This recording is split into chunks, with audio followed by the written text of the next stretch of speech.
The sun rises, and in a moment, it can be darkened by clouds.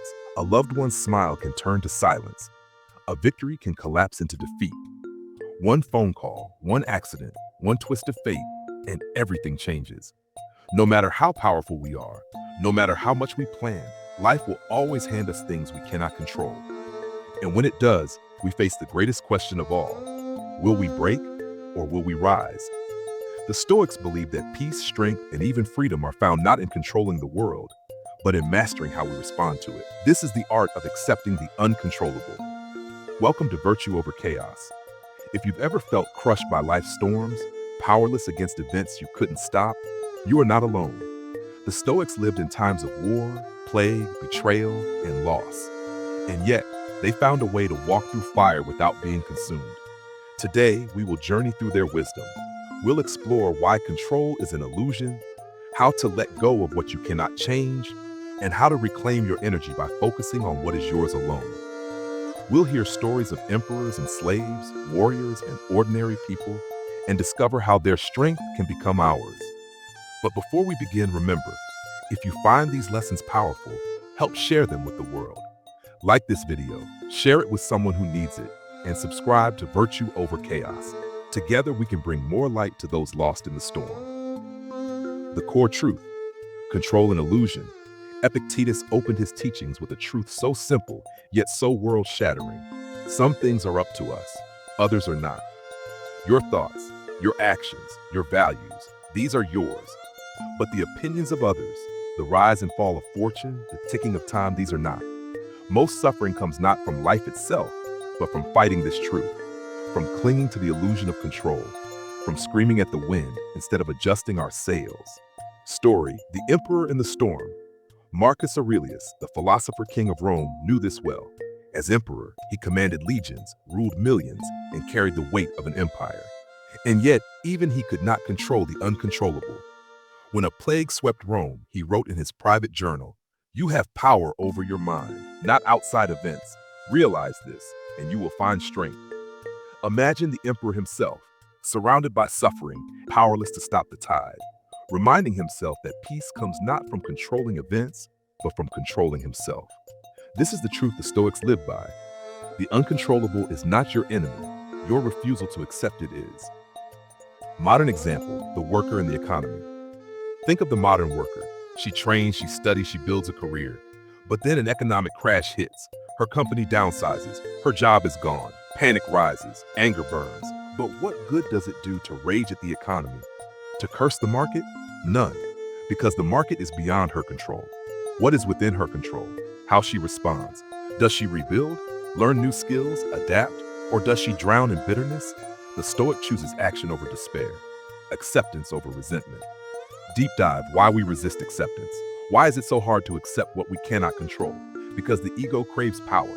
It whispers, if I just try harder, I can bend the world to my will. But this desire is a prison. The more you demand the world obey you, the more the world will break you. Freedom begins when you release the illusion, when you stop demanding the universe obey your plan.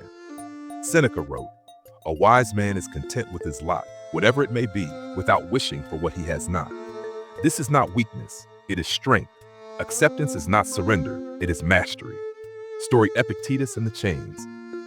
Epictetus knew chains. Born a slave, beaten by masters, he could not control his body, his freedom, or even his safety. But he discovered one truth: no one could control his mind.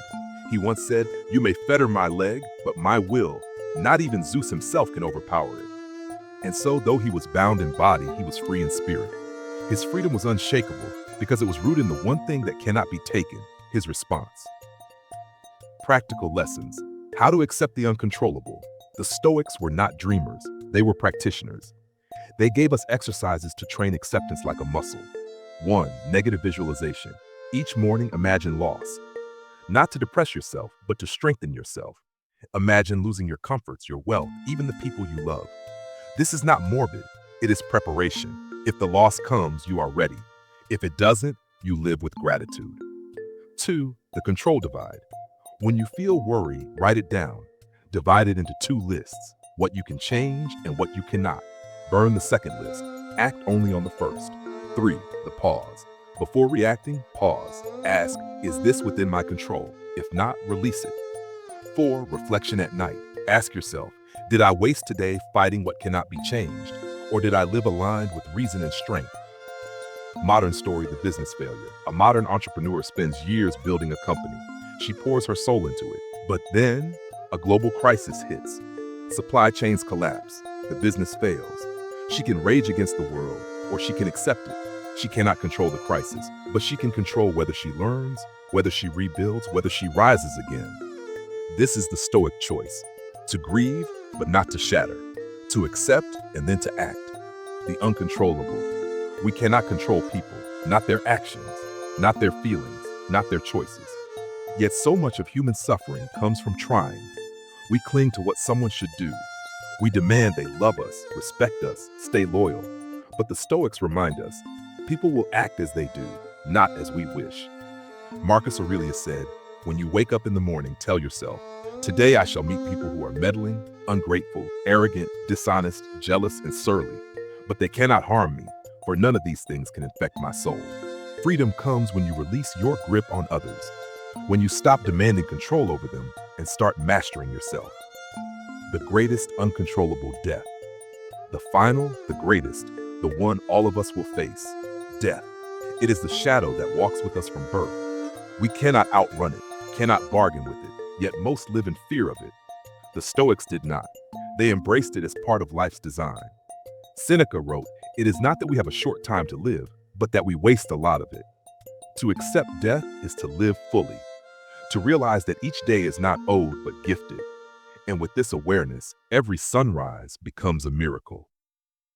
So what does it mean to accept the uncontrollable? It means no longer being a slave to fear. It means no longer wasting energy on what cannot be changed. It means living with focus, gratitude, and strength, anchored not to the storm, but to the soul. You cannot control the wind, but you can adjust your sails. You cannot control the storm, but you can decide how to walk through it. And in that choice lies true freedom. So remember, accept the uncontrollable, embrace your fate, and live with unshakable peace. And if these lessons have touched you, help us spread Stoic wisdom. Like this video, share it, and subscribe to Virtue Over Chaos. Together, we can bring strength and clarity to a world that desperately needs it.